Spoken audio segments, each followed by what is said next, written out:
Lección 15. Cristo, nuestro Maestro.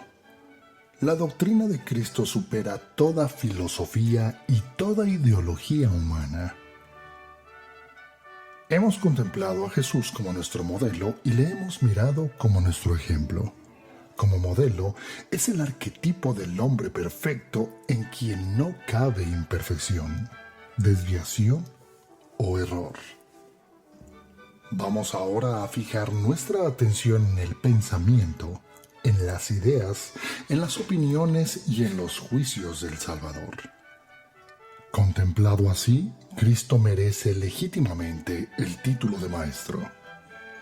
El mismo Jesucristo se definió como tal cuando dijo: «Ustedes me llaman Maestro y Señor, y dicen bien, porque lo soy».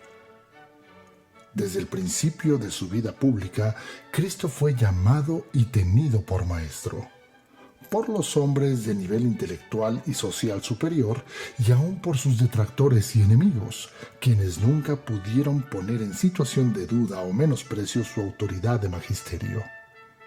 Por más que para ello le tendieron muchas trampas.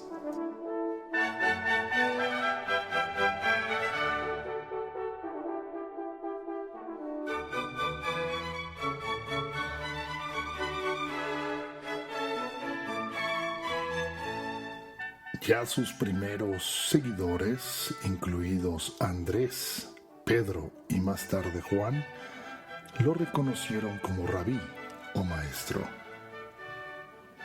Decimos que la primera lección en la vida pública de Jesús, porque ya de niño se ocupó de adoctrinar a los doctores de la ley, fue en su temprana infancia.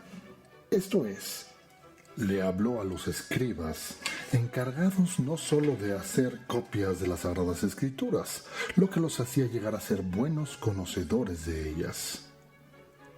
Aún los que no le seguían de continuo, sino que se le acercaban a su paso, le tenían por maestro y le demandaban el consejo y la orientación de vida. De ellos está el caso de un buen escriba, pues no todos los doctores de la ley fueron contrarios a Cristo y su doctrina. Los hubo que no solo se admiraron de él, sino que desearon seguirle y desde luego aceptaron sus enseñanzas. Lo que quiere decir que el doctor judío, uno de tantos, ya transformado por el magisterio de Cristo, posee y administra toda la riqueza de la antigua alianza, aumentada por el perfeccionamiento de la nueva alianza. También entre los fariseos fue reconocido Jesucristo como maestro. Y ahí tenemos la historia de Nicodemo.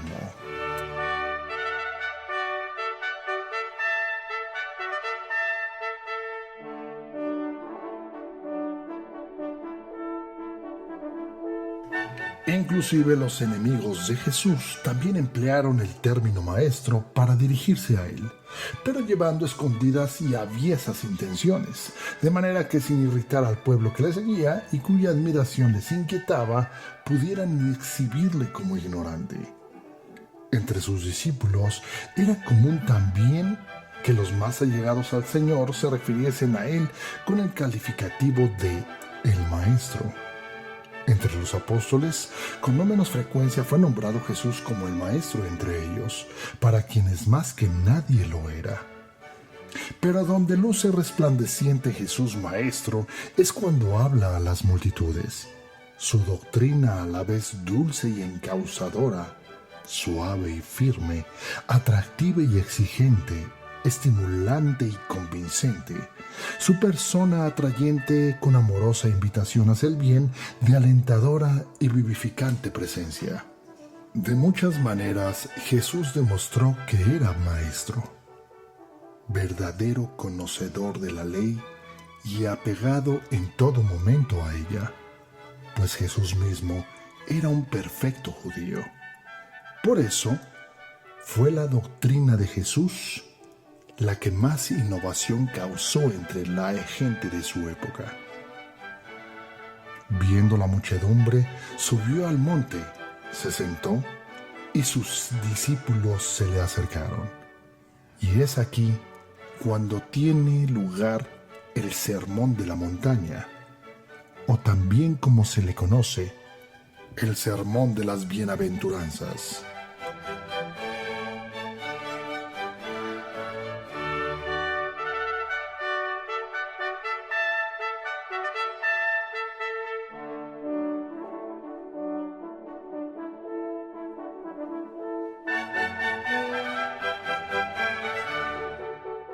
Ahora bien, intentaremos una síntesis de su doctrina.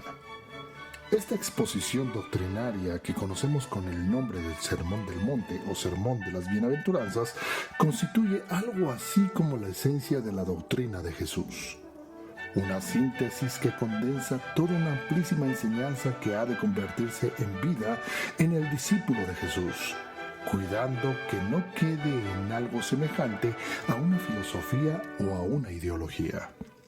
La doctrina, en cambio, partiendo del conocimiento del absoluto que es Dios por medio de la revelación, sienta principios morales y espirituales que van conformando en el hombre su vida interior y exterior.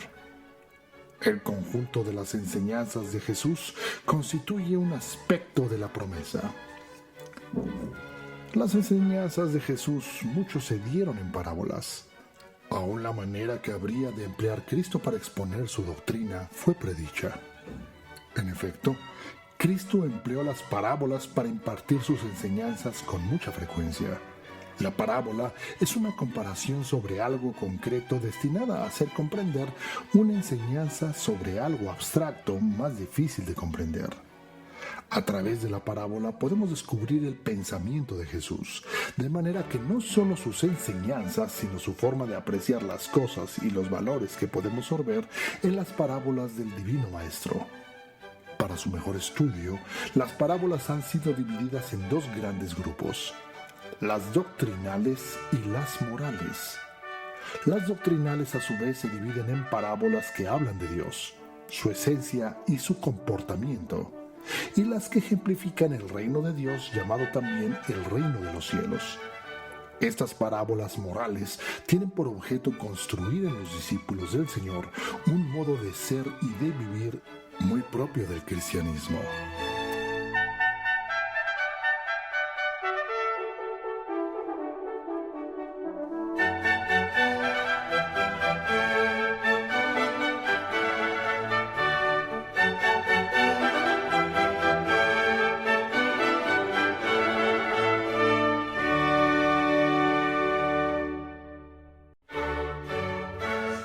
El arcano de Dios es el endurecimiento voluntario y culpable, lo que causa y explica la retirada de la gracia. ¿Por qué? Decisión divina que queda en el arcano, o secreto de Dios. Las parábolas descriptivas de Dios son las que nos permiten conocer un tanto a Dios, a quienes nos muestran como un tierno y amoroso Padre, deseoso de que le lleguemos a Él al final de nuestra vida. Las parábolas del reino, pues en estas Cristo describe las características del reino de Dios, también son importantes. Y además tenemos las parábolas sobre Cristo y su iglesia, donde siempre encontramos alusiones a Cristo y a su iglesia. Esta en particular aparece como el inicio del reino de Dios en la tierra. Resumiendo, Jesucristo es nuestro Maestro, prometido en el Antiguo Testamento. Los discípulos y seguidores de Jesús lo aceptaron como su Maestro. La doctrina de Cristo es admirable y completa para todo hombre. Y finalmente, la parábola fue la forma de instrucción preferida por Jesucristo. Como vemos, la doctrina de Jesucristo no se asemeja nada a una ideología o a una simple filosofía.